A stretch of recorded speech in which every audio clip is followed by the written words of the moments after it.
अब पहले आप ये वीडियो देखिए। Over $150 billion. In 3 days, that's how much the world's 15 largest cryptocurrencies lost in market value. It's because of the crypto exchange platform FTX, which is behind this token, named FTT. अब इससे पहले मैं ये video की शुरुआत करूं, मैं इतना कह देना चाहता हूं कि ना ही मैंने आज तक कोई क्रिप्टो करेंसीज में डील करा है, ना ही मैं कोई फाइनेंशियल एक्सपर्ट हूं। लेकिन मेरे हिसाब से फाइनेंशियली लिटरेट या फाइनेंशियली एजुकेटेड ना होने की वजह से ही बैंक्स, क्रिप्टो एक्सचेंजेस या बाकी कोई भी और फाइनेंशियल सर्विस आम जनता को काफ़ी हद तक डराते या कंफ्यूज करते हैं, with their fancy financial jargon. क्योंकि अगर आप देखो तो एक्चुअल में चीज़ें काफ़ी सिंपल होती हैं। तो यही ध्यान में रखते हुए I present to you this video, जो कि मेरा छोटा सा एक अटेम्प्ट है समझने का और समझाने का about the recent FTX scam, जिसकी वजह से almost $150 billion overnight wipe out हो गए क्रिप्टो मार्केट से। ये कहानी है FTX के CEO सैम बैंकमैन-फ्रीड की, जिसने 30 साल की उम्र में अपनी $16 बिलियन की नेटवर्थ को रातों रात जीरो कर दिया। You were called the JP Morgan of crypto. Does that bother you or not? It doesn't bother me too much. और कैसे एक गैंग ऑफ कूल किड्स जो ये क्रिप्टो एम्पायर वर्थ $32 बिलियन चलाते थे, वो भी बहामास से, अल्टीमेटली कैसे उन्होंने ना सिर्फ FTX और उसकी सिस्टर फर्म एलामीडा रिसर्च को मजबूर किया बैंकरप्सी फाइल करने के लिए, बल्कि साथ ही साथ $10 बिलियन ऑफ कस्टमर फंड्स भी गवा दिए that was supposed to be kept safe. November 6th, the token's value began to fall, losing more than 80% of its worth in the span of 72 hours. Once seen as a survivor in a struggling market, the fall of FTX has sent shockwaves through the cryptocurrency industry. So let's figure out कैसे ये सब शुरू हुआ और क्यों top sports stars like Tom Brady, Stephen Curry, Shaquille O'Neill और कई और एक क्लास एक्शन लॉसूट में फंसे हैं। I'm getting into crypto. With FTX. You in? It's FTX. It's a safe and easy way to get into crypto. I don't think so. Now digital currencies काफ़ी time से exist करती हैं, लेकिन कुछ ही साल पहले से लोगों ने इनमें काफ़ी हेविली इन्वेस्ट करना शुरू किया है। इसलिए अभी भी ये मार्केट एक इनिशियल फेज में है, जिसकी वजह से क्रिप्टो मार्केट काफ़ी हद तक अनरेगुलेटेड भी है। This is where FTX comes in. Late 2017 में सैम बैंकमैन-फ्रीड, जिसके दोनों पेरेंट्स स्टैनफोर्ड में प्रोफेसर्स थे, उसने एक स्मॉल ट्रेडिंग फर्म को को फाउंड करा अपनी पुरानी ट्रेडिंग फर्म जेन स्ट्रीट के कुछ फॉर्मर कलीग्स के साथ और कुछ MIT के लोगों के साथ। ये 10 लोगों की जो एक कोर टीम बनी, ये सभी लोग पास्ट में या प्रेजेंट में एक दूसरे के साथ रोमांटिक रिलेशनशिप्स में या तो इन्वॉल्व हैं या पहले कभी इन्वॉल्व रह चुके थे। इसमें CEO of Alameda research Caroline Ellison भी इंक्लूडेड थी, जिन्होंने कंपनी के कोलैप्स में एक मेजर रोल प्ले किया एंड जिन्होंने किसी पॉइंट इन टाइम में सैम बैंकमैन-फ्रीड को डेट किया था। अब इन लोगों की डेटिंग हिस्ट्री बताना इसलिए ज़रूरी है क्योंकि इन्हीं चीज़ों के चलते ही ये दोनों सिस्टर कंपनीज आपस में इतनी इंटरट्वाइंड थी, जिस वजह से ये कॉन्फ्लिक्ट्स ऑफ इंटरेस्ट और नेपोटिज्म से भरी हुई थी और इनमें एक टोटल लैक ऑफ ओवरसाइट भी था। 2 साल बाद 2019 में एलामीडा रिसर्च इतना प्रॉफिट जनरेट कर पा रही थी कि सैम बैंकमैन-फ्रीड ने अपना खुद का एक क्रिप्टो एक्सचेंज लॉन्च किया FTX के नाम से। अब एक क्रिप्टो एक्सचेंज सिंपल टर्म्स में एक डिजिटल मार्केट प्लेस होता है जो आपको डिजिटल करेंसीज खरीदने में, बेचने में या स्टोर करने में हेल्प करता है। डिफरेंट डिजिटल करेंसीज जैसे bitcoin, Ethereum, Dogecoin and so on, और इसके बदले वो ये ट्रांजैक्शंस के लिए कमीशन चार्ज करते हैं। एक और इम्पॉर्टेंट वजह ये क्रिप्टो एक्सचेंज शुरू करने के पीछे ये भी थी कि अपनी ट्रेडिंग बिजनेस एलामीडा रिसर्च को चलाने के लिए सैम बैंकमैन-फ्रीड को एक कांस्टेंट नीड फॉर फंड्स की ज़रूरत हमेशा रहती थी।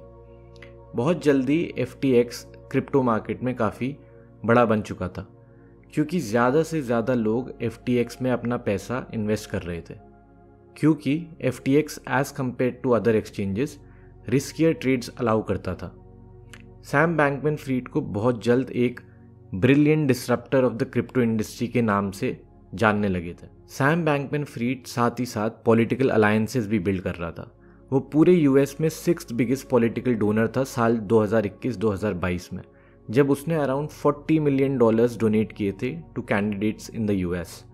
ज़्यादातर कैंडिडेट्स डेमोक्रेट्स थे। इसी वजह से उसे एक की लिएजॉ बनाया गया था to both Congress and the White House crypto regulation के मैटर्स पे। रिपोर्ट्स ये भी थी कि जब इलॉन मस्क ट्विटर खरीद रहा था उस टाइम पे सैम बैंकमैन-फ्रीड ने अपनी तरफ से $3 बिलियन ऑफर करे थे इलॉन मस्क को, पर यह ऑफर इलॉन मस्क ने ठुकरा दिया था।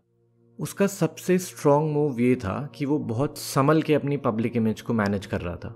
उसकी इमेज एक नर्डी टेक मल्टी बिलियनियर की थी जो एक लैविश लाइफस्टाइल नहीं जीता था, इंपॉर्टेंट इवेंट्स और मीटिंग्स शॉर्ट्स में अटेंड करता था और सिंपल कार्स चलाता था जैसे कि एक टोयोटा करोला। इस इमेज को मेंटेन करने के लिए उसने द गिविंग प्लेज भी साइन किया। ये एक प्लेज फॉर बिलियनर्स होता है यूजुअली, जिसके थ्रू ये इंडिविजुअल्स प्लेज करते हैं अपनी आधी से ज़्यादा नेटवर्थ डोनेट करने के लिए टू फिलैंथ्रोफी और charity. Warren Buffett and Bill Gate जैसे कई लोग इस प्लेज का हिस्सा हैं। द FTX फाउंडेशन, जो कि सैम बैंकमैन-फ्रीड का फिलैंथ्रोपिक आर्म है या था, कहता है कि आज तक सैम बैंकमैन-फ्रीड ने $190 मिलियन से ज़्यादा डोनेट किया है। So what is your interest in philanthropy? You're one of the youngest people to sign the Giving Pledge. You were at the most recent meeting. What propelled you to do that?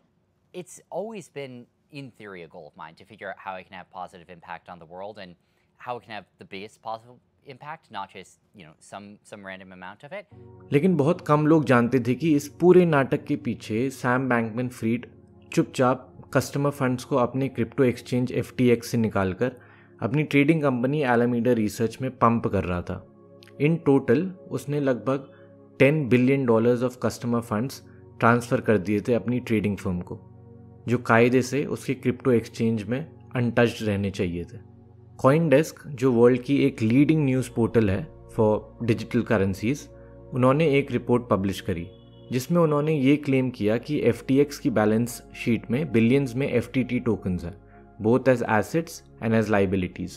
FTT एक digital coin था जो कि FTX ने खुद ही invent करा था और FTX की सिस्टर कंपनी एलामीडा रिसर्च इन FTT टोकन्स को हेविली यूज़ करती थी फॉर ट्रेडिंग। और ना ही एलामीडा रिसर्च के पास कोई और एसेट्स थे, जैसे कोई और क्रिप्टो करेंसीज, बिटकॉइन या डॉज कॉइन, या कोई फिएट करेंसी जैसे डॉलर्स, पाउंड्स या यूरोज़। ये रिपोर्ट ने काफ़ी सीरियस क्वेश्चंस उठाए FTX की फाइनेंशियल हेल्थ और लिक्विडिटी पे। November 2nd, CoinDesk published a report based on a leaked Alameda balance sheet. According to the leaked data, Alameda claimed it had over $14 billion in assets at the end of June, but most of that was FTX's tokens. Alameda CEO Caroline Ellison tweeted that the balance sheet wasn't complete. इसके बाद ये house of cards एक downward spiral में बिखर गया। इस report के बाद बाइनेंस, जो कि दुनिया का सबसे बड़ा क्रिप्टो एक्सचेंज है और जिसने FTX के शुरुआती दिनों में FTX में इन्वेस्ट भी करा था, उसके CEO चैंगपेंग ज़ाओ ने एक ट्वीट करा कि कॉइनडेस्क की रिपोर्ट को देखते हुए बाइनेंस अपने सारे FTT टोकन्स ऑफलोड करेगी, जिनकी वैल्यू बिलियंस में थी। इस एक ट्वीट से पूरे क्रिप्टो वर्ल्ड में एक मेल्टडाउन आया। कस्टमर्स ने FTX से अपने फंड्स विड्रॉ करना शुरू किए और सिर्फ 2 से 3 दिन में FTX से $6 बिलियन के विड्रॉल हुए। Things escalated on November 6th when Binance said it would offload hundreds of millions of dollars of FTT. Binance did not respond to a request for comment. The announcement sparked mass withdrawals. That day, FTX processed $4 billion of transactions, many times the normal amount for a day. Some got backlogged, which sparked demand for more. By November 7th, that number ballooned to $6 billion. On the 8th, a day later, FTX's finances were in crisis. FTX के पास इतनी liquidity नहीं थी और उसके FTT tokens की value crash हो गई। किसी टाइम पे एक FTT टोकन की वैल्यू $70 हुआ करती थी। वही सेम FTT टोकन्स की वैल्यू अब $4 की हो गई थी, ऑलमोस्ट अ 95% लॉस। इसके बाद बाइनेंस ने FTX को खरीदने का ऑफर किया, लेकिन 2 दिन बाद ही FTX की फाइनेंशियल बुक्स देखकर Binance said no thank you और डील से बैकआउट कर लिया। Binance stepped in and said it would buy the company. It seemed like FTX might have solved its liquidity problem. But on the 9th, Binance backed out of the non-binding acquisition. अब FTX की मदद के लिए कोई नहीं बचा था, ना ही FTX के पास कोई फंड्स बचे थे, जिस वजह से FTX, एलामीडा रिसर्च और उनसे रिलेटेड 130 और कंपनियों ने अल्टीमेटली Chapter 11 bankruptcy के लिए फाइल किया। On the 11th, Bankman-Fried resigned as CEO and FTX and Alameda filed for bankruptcy. Afterwards, FTX said it was probing a potential hack. More than $370 million worth of crypto funds appeared to be missing, according to crypto analytics firm Elliptic. On the 12th, the Journal reported that Alameda and FTX executives knew that FTX had lent its customers money to Alameda.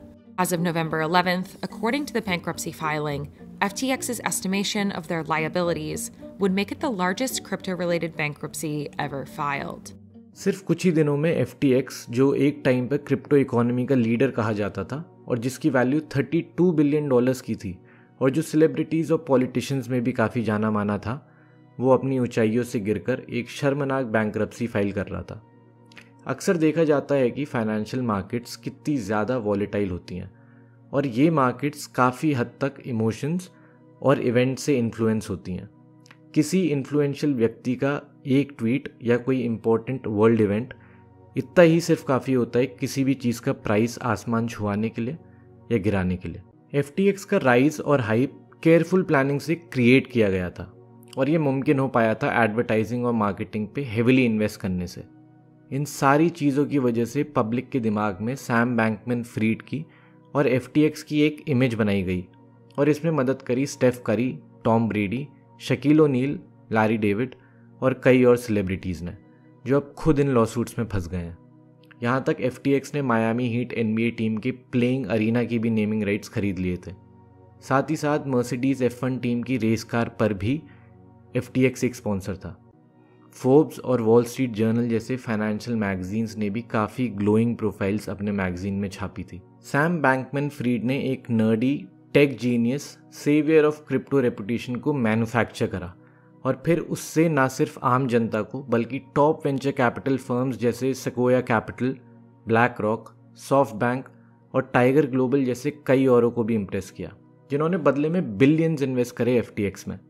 ये लोग अपनी industry के titans हैं जो सालों से यही काम कर रहे हैं। फिर भी ये लोग सैम बैंकमैन फ्रीड की मैन्युफैक्चर्ड पब्लिक इमेज और सेलिब्रिटी एड कैंपेन्स के पीछे नहीं देख पाए।